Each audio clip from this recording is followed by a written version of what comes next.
You're listening to From the Press Box.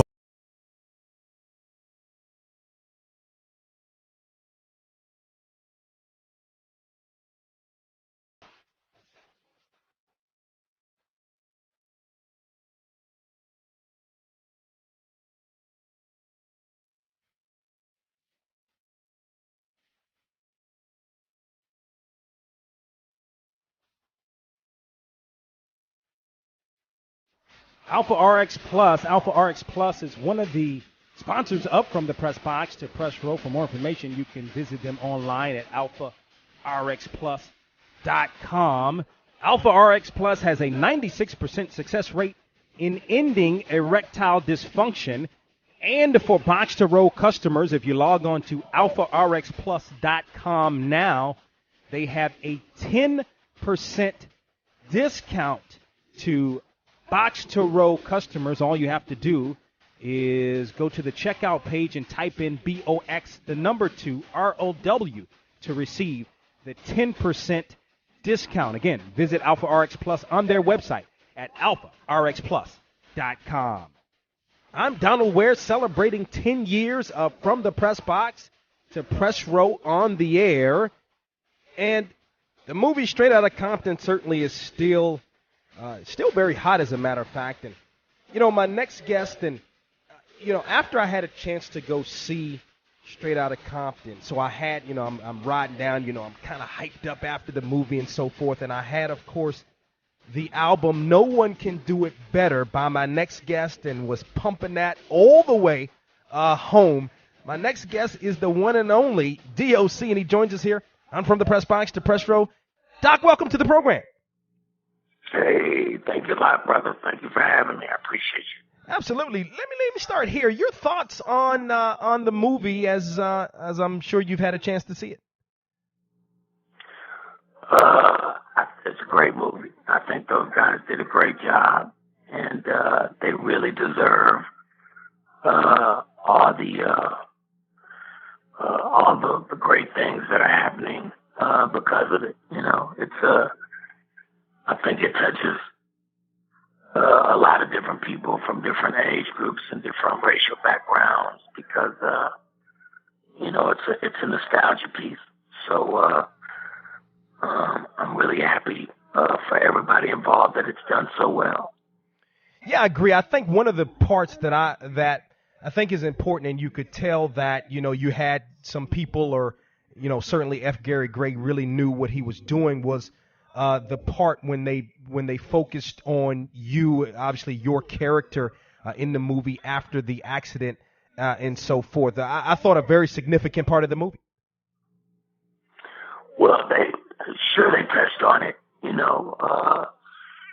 It would be difficult to tell that story without including that part, because that accident was a pivotal a point in hip hop.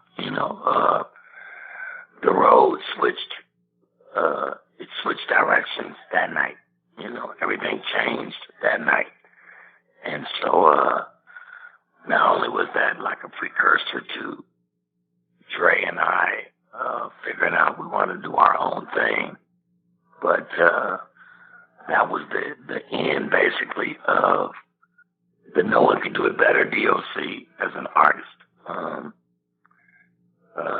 I'm sad to say, it was a horrible night for me, and probably the start of, I don't know, maybe 5 or 10 of the worst years of my life, probably. Man, I am sorry to hear that, because, when you think about, and I said this, DJ Yellow had a chance to talk with him last week. I cannot really overstate how tight the album was, and you, obviously, as well. What they didn't talk about in the movie, obviously, you're talking about Compton, and you're from Dallas. How did you even hook up with NWA? Well, that was at the beginning of the movie, when they were in that club that Lonzo owned. There was another DJ that was involved in that club who moved to Dallas shortly after that club started happening and got a job at a local radio station. His name was Dr. Rock, and he was the biggest thing that happened to Dallas since, sliced bread back in 86, 87. But he knew Dre, and so when he got successful, he called Dre down to be a guest on his radio show, and that's how Dre and I hooked up. Well, now the voice of the one and only D.O.C. joins us here on From the Press Box to Press Row. Let me take you back first to, obviously, the album No One Can Do It Better.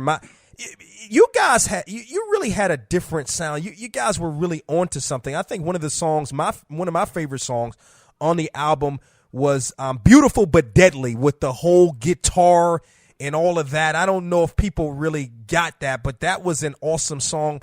Man, can you just kind of speak, obviously D.O.C. and the Doctor, the formula was off the chain. Can you kind of take us back to the time in the making of that album? Well, during those days, man, everything was so hectic. We were moving around so much because I think a couple weeks after I got to California, we went in the studio. I went in the studio for the first time, and we won easy that day. Dre pulled up this beat, and he says, can you write something to it? And I said, sure. It took me about, 5 or 10 minutes back in those days. I was fast. Right. And that song was done. And when we won easy was done, everything, it was like a gunshot. Everything started happening so fast after that. We were in the studio every day for the next, 7, 8, 9 months, and we cranked out 3 albums in that time, and in between doing shows every weekend. And so a lot of my record I wrote on planes, on buses. Dre would say, hey, man, I had an idea. For instance, Dre said, I had an idea. He came back from the movies with Michelle A. and said, I had an idea. You were doing this song called The Formula to a Marvin Gaye beat, and he played me the Inner City Blues song. And I just sat and wrote the song right there on the spot. That's really how my album happened. It's a lot of weekend visits, and we didn't spend a lot of time on my stuff. It was just super easy, and we did it super fast. Wow, and I know you mentioned obviously everything changed after that, but you did put out you've put out a couple of albums even since the accident. With the writing part of everything, you mentioned with No One Can Do It Better, everything was easy. Was it still that way with the projects that you put out even after the accident and No One Can Do It Better? Well, I'm a writer, so writing is always going to be easy. The thing that was difficult was facing the fact that I didn't have my superpowers anymore, so to speak. Before pre-accident, my voice was really pretty special. I could do damn near anything with that thing, and so rapping post-accident, it was more difficult for my psyche than anything else. I could still write with the best of them even today, but I don't have the vocal strength to really pull it off. Although I will give you a bit of an interesting thing for your show. Maybe people can talk about it since it's in Detroit. Sure. About a year and a half ago, my voice started coming back on its own. And if I concentrate, I can speak with a natural speaking voice again. Wow. Fuck yeah, didn't it? I don't have the power that I had, but I have the voice. It came back. I don't know what's going to happen. Like I said, I was actually in prison when it came back. Look, I'm going to tell you something. movie is a fantastic story. It was a great movie.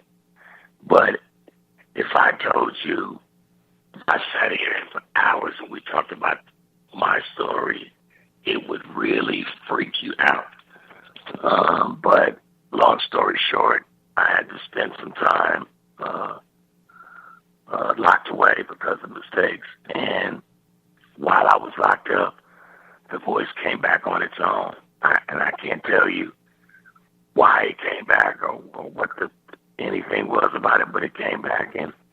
And sometimes I use it, sometimes I don't. It just depends on where I am and if I want to freak somebody out or not. Yeah, no question about that. That's the one and only D.O.C. He joins us here on the program. Of course, you can follow him on Twitter at West Coast D.O.C. Are you, Doc, in any pain? Does it pain you to talk? No. I've actually come to terms with it, and maybe that's why the other voice came back. For a long time, I led a real destructive lifestyle, because it got taken away from me.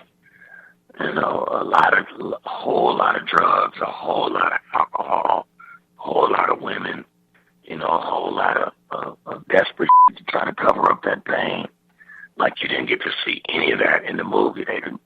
Matter of fact, the movie it didn't show you any of the dark sides of that world that we lived in during those times. But, God willing, if I get a chance to tell this side of the story, you'll be able to see, there's a lot of really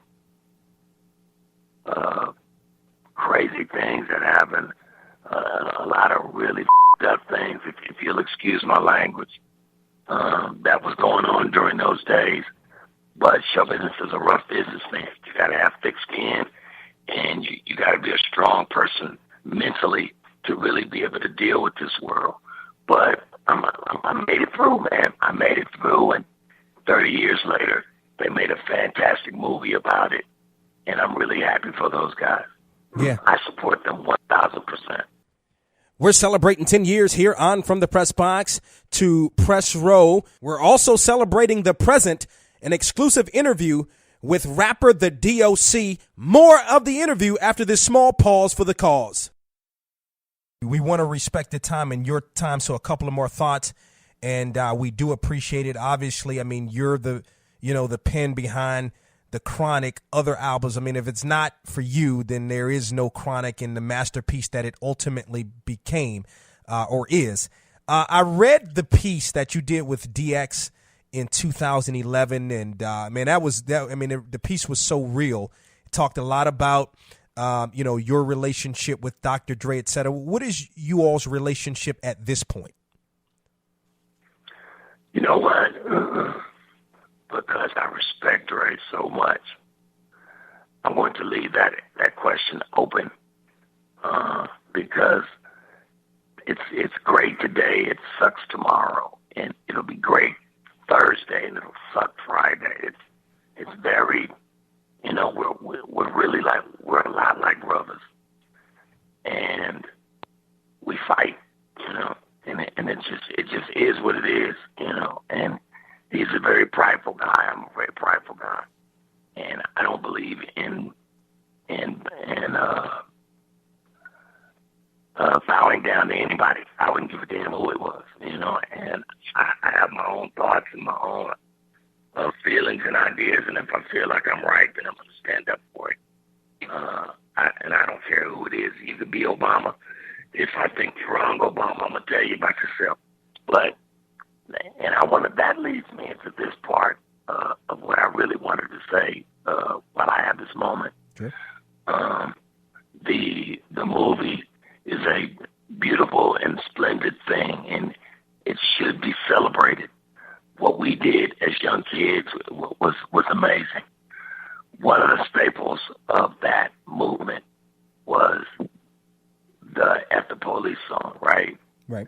What no one seems to be really dealing with is the fact that was 30 years ago when we were telling America, quote unquote, look, I think you've said they feel like they have the authority to kill a minority. That was 30 years ago. And now today, these guys are doing that in record, like, at an alarming rate. It's really out of control, and it's really gone too far for America not to wake up and say something or do something. She needs to get off her ass and deal with that, you know. Like, systemic racism is a horrible thing, and not everybody's a racist, and not all people are bad. But if you sit quietly and watch this take place as if it doesn't really affect you, then you're a part of the problem. Yeah. You know, and it's really time for people to get off their asses and say something about it, because it's bad. You know, not just it's in Baltimore, it's in Arlington, Texas, it's in Ferguson, it's everywhere. You know, and so I don't want to go off on a tangent, but I really just wanted to speak to that point because it means a lot to me that America get a hold of herself and check herself, because that shit is dead. It's dead ass wrong. Wow, very, very well said. Very powerful. We definitely need your voice back and with that piece. I totally I'm not belaboring the point, but I totally understood where you were coming from on that DX piece, and that was 4 years ago. With that, Voices Through Hot Vessels that's, I guess, what your album that you're working on. Is it coming out? What's next for you? Well, I think it's time to do, like, I've never done anything based on myself. It's never been my thing, but now I think I want to do a documentary because there's so much I want people to know, and I really want to be able to give it to them in an artistic way. And this movie got me really crunk up about it. So I think the next thing that I'm going to do is a documentary. I think I want to do an album and attach it to that documentary. And I think I want to do at least 1 or 2 songs on that album myself with the new voice I got. You know, I'm going to try to make that voice work and see what it feels like. You know, take it for a test spin, so to speak. And if I can make that thing hum, then, you know, the sky's the limit. The D.O.C. will be back in the picture.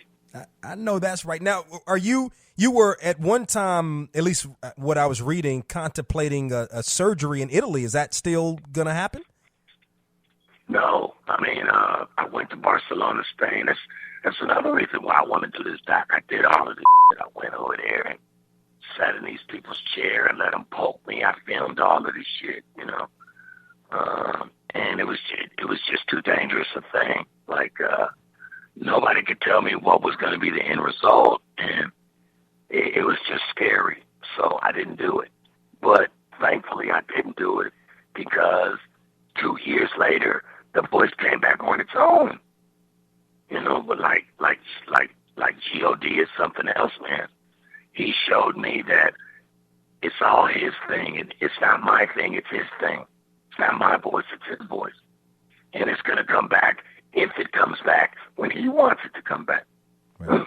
And so now I can sit on this telephone and have an open-ended conversation with you or anybody else, and the voice doesn't have to be something that is going to freak you out. But then again, it might be something that'll freak you out because it all depends on which one I feel like using. You know what I'm saying? Right. That is awesome. And lastly, D.O.C., and we appreciate the time. I know you got to be a big sports fan, right? You damn right. Yeah, because I was, and I don't know the context of the conversation, but I noticed when I pulled up your Twitter page here, you said something about LBJ. Enough said. What was that? I don't know the context of the conversation, but you know, I guess you're a LeBron James guy. LeBron James followed me, bro.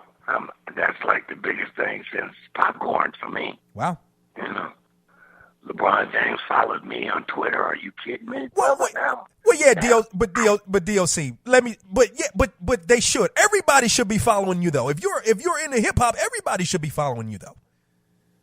You know what? I when I was a young guy, and another really powerful piece is coming out. I don't want to speak too much about it because Drake gets mad when I talk about it. But there's another powerful piece coming out that'll explain that he's putting out that has a lot of me in it. That'll explain to you the person I was as a young man. Like, I was really an arrogant guy as a young guy because I was young.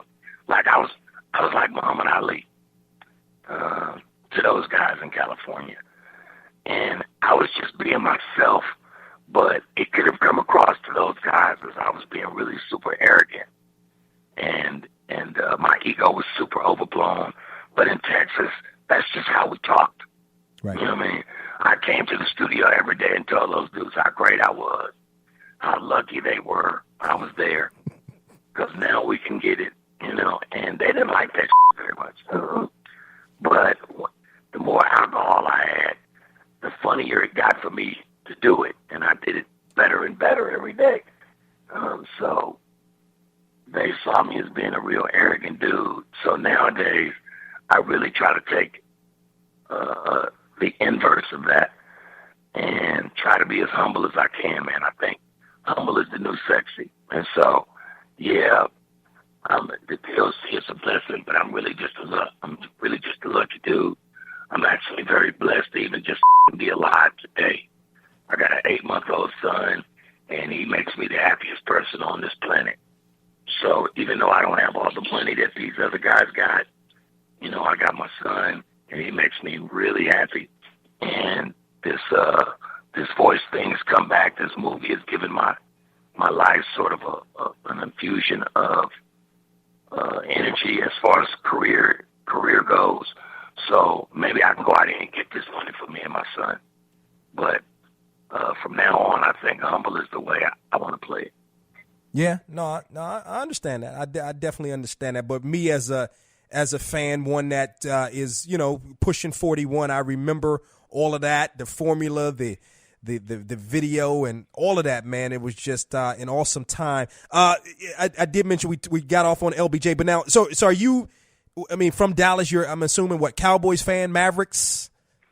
Baby, you better believe. Well, I'm a Dallas Cowboys fan for sure. Okay, but Mavericks, I'm a LBJ guy, you know, so I go where he go. Okay. I was in Miami when he was in Miami. I'm in Cleveland now. You know, LBJ is like Jordan for me. Wherever Jordan went, you was a fan of that team. So wherever LeBron go, that's where I'm going. Okay, understood. Now I'm a Skins fan now, so you know. You a what fan? Redskins, all the way. Oh man, get out of here!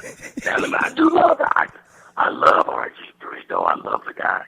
Love him. He tried to do too much too soon, and it broke him down a little bit.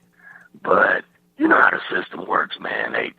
They're gonna try to push that dude into the ground because he doesn't fit their mold, you know. But the guy's a stud. He's a star, and I'm hopeful that he'll get off to a good start. But he's in my division, so you know I still want him to lose.